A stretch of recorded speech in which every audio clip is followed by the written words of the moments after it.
Hey, what's up guys? Nick here, Nick the Informative Fisherman, in case you know that. I'm working with the Wired to Fish guys and I'm throwing a big glide bait. Now a lot of people, they see these big old glide baits and they're like, what the heck, I'm not gonna throw some giant T-bone steak in my lake. And there's a lot of reasoning, why we go into throwing glide baits. There's so many different sizes. You can clearly go small if you're looking for more bites, but I'm kind of looking for the biggest fish in the lake with this.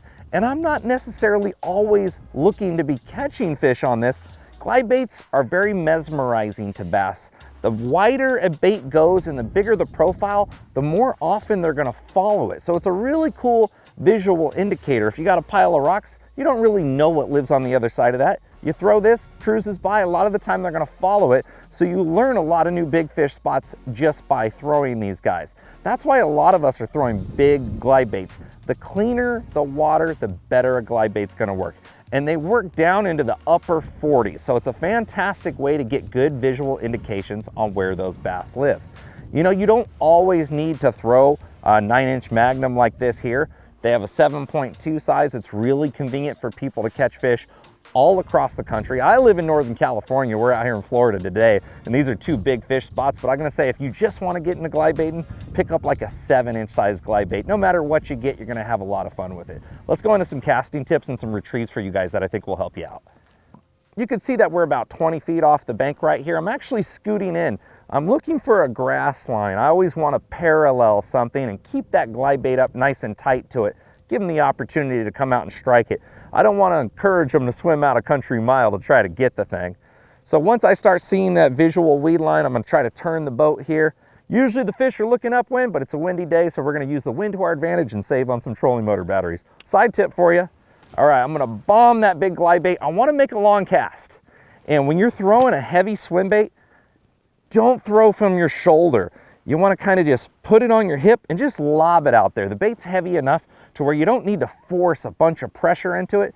Just a big lob. You're just lobbing that big old bowling ball out there and you're letting it do its thing. So right off the bat, if you just want to do a slow, steady retrieve, it's perfectly fine. That's going to give you a lot of visual indicators. The slow, steady retrieve like that is going to get those followers. It has a nice smooth glide side to side. The bigger the glide bait, the bigger the glide. That's going to give you that visual indicator when they come up to follow it. Now, there's a couple other things you can do. If you see a lot of followers and they're not striking it, 2 to 3 times in your retrieve, you're going to do that slow, steady retrieve. Once again, we're going to do one fast time around and we're going to stop, and then we're going to steady retrieve again. And we're about another partial way through our cast here. We're going to spin it and stop. And what that's going to do, it's going to cause that glide bait to, when they're here behind it, they're following it, it's going to cause it to whip around and look right in their face. And it's going to cause a lot of the time those fish to react and grab it where they were just intrigued about following it, and that triggered that fish to grab it at that point. All right, guys, so when you first pick up a glide bait, what I want you to do is make a miniature cast, keep the bait near the surface, and see how slow you can move it without it dropping in the water column or rising in the water column. The slower you can move it in the wintertime or those colder months when that water temperature is real low is going to work to your benefit versus fast. If you see me reeling faster, I'm trying to keep up with the boat speed, but I'm always trying to move a glide bait as slow as I possibly can, probably 98% of the time. So when you're looking and you see that bait, you kind of know how slow you can go. Therefore, when you cast that bait out there a country mile, you don't have to take too many guesses at it. You're already mechanically inclined to know what that bait's doing. Now, how you see the experts doing it, you're gonna see this funny retrieve with our hands, and I'll show you what we're doing right here. I'm gonna accelerate, stop, accelerate, stop, accelerate, stop. And what we're doing is we're adding additional glide. By stopping, we're giving slack to that bait.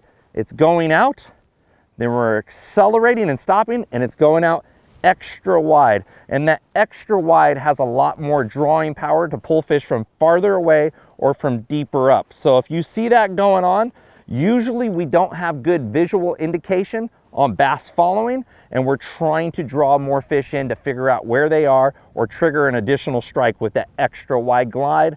when it turns around, when they're following it and it goes to turn around, that also causes a reaction strike. So not always that 180, but that speed up and stop, that big turn is a sharp 90-degree angle, and that's often going to trigger a strike as well. So guys, when it comes to my glide bait choices for color, if you're just getting started or you're fishing really, really shallow, the brighter colors are nice. The back's lit up. Even if you have a natural color, you can add some white to the back with some fingernail polish if you want to get crazy with it. But being able to see it along the surface is also going to help you out a lot, that visual indicator. We don't always have that benefit. You get a real clean, sexy bait fish color like this right here, it's very hard to see. But when it comes to basic color selections, if I can see beyond 15 foot deep, 12 to 15 foot, I'm going to go as natural looking of a bait fish that I can for what lives in my body of water. If the water starts to get that orangish, brownish hue, that tannic water look, I actually like going to a bone color or a really dark overcast sky. I also like bone. Where I go into those high vis patterns is where I can't see really beyond 6 foot deep. If you're fishing a dingier lake where you can't see beyond 6 foot deep and it doesn't have any brown or orange to it, looks more dirty, I like those high visibility colors. It's going to help you maintain that control where you can see it as well as give that fish a better focal point. Okay, so we're talking about a 7-ounce bait right here. That's a lot of weight. You may not have something this big, you may have something bigger, I don't know. But what's gonna be critical for you is that you pay attention to the rod position or rod manipulation.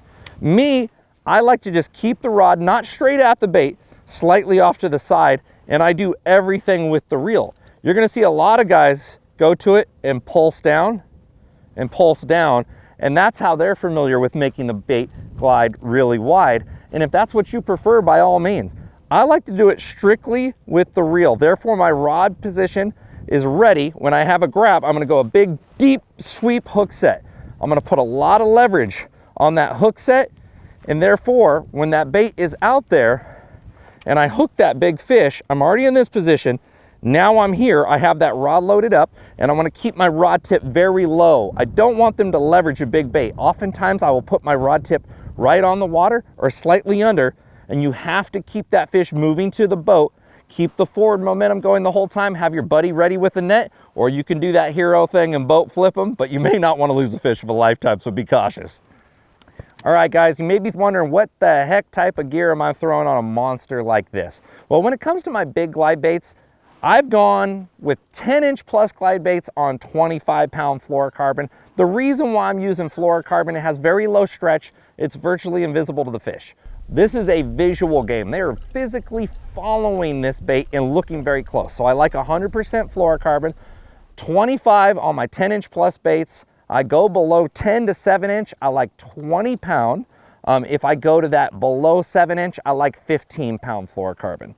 Now, your rod action and your rod power is going to be critical for that size of bait. You can see these are big, stout Savage Gear grip hooks right here. These are incredibly cool. They spin around a bunch of times so the fish loses leverage when throwing a big bait. So if you haven't checked those out, please do so. But the bigger, the stouter the hook, the harder you can pull. So this is an extra heavy power rod, and this happens to be a fast action, meaning bending just up in the tip. As you go smaller, you might want to start using a more moderate fast. That means the taper is going to start bending farther back to where your rod's going to be more limber in the tip. You have smaller treble hooks. You don't want to horse them as hard. And if you want to horse them as hard, make sure you have that more limber rod. When it comes to your reel selection, you just want to make sure that your reel is big enough to support that line. You don't want those shallow spools, you know, that flipping and pitching depth of spool. You want a spool that's going to hold a lot of yardage. I have fished big swim baits on such a variety of reels. You just want to make sure you can hold a lot of that bigger, heavier gauge of line. That's the only critical factor for me. I've horsed big fish in on 12-pound drag, so you don't need the big winching handle. If you got a big giant bait, you maybe want to use a round reel, but these low profile bait casters like this have always worked just fine for me. So when you're looking at a swim bait rod and you're throwing out and you're retrieving a swim bait, if I had a short butt right here, it could sweep out in front of me. like this. So a long handle is very critical. I like to tuck it up under my arm. Therefore, when I set the hook, I'm not just doing my arms like a normal bait. I'm actually turning my whole torso and holding on to the butt end of that rod and wrenching them like that. Therefore, I have a lot of leverage. The rod is super stable. I like to get a big grip on the side of my reel. A lot of the time you'll see almost my whole palm gripping that reel, and I pinch down on the butt end of that rod. So a long butt end is going to be very critical. Remember, the longer the rod, the bigger sweep of the hook set. If you have a short rod and your line's out there really far and the fish pushes slack at you, you may not get a very good hook set. So a lot of the time your swim bait rods can be anywhere from 7'4" to 8 foot nowadays. This is actually very common. You're gonna get more range with a lob on a longer rod. So if you think, well, maybe that's not the case, imagine using a 1 foot rod with this. Now it's blatant, right? So going from 7 to 8, yeah, you're gonna get that extra distance, you're gonna get better power on your hook sets, and you're gonna get better hook penetration, and you're gonna keep fish on easier because there's a lot more bow hanging onto that line. If that fish pushes slack, if you have a longer rod, it's gonna suck up that slack for you, so it will put more fish in the boat in theory. You know, guys, I fish such a large variety of glide baits, but this can be a very overwhelming and expensive bait category to get into.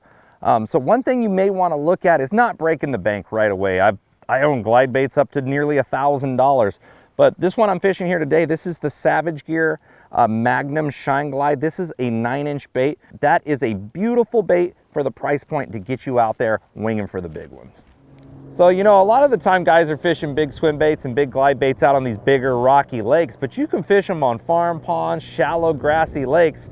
You know, a seam or a grass line, it's the same difference as a big rocky boulder wall, but you have to visually look at that or look down at your fish finder and see where that grass line is. Or if you're bank fishing, you can clearly look at the bank and see where the grass line is and adjust your cast to where you could parallel that the whole time.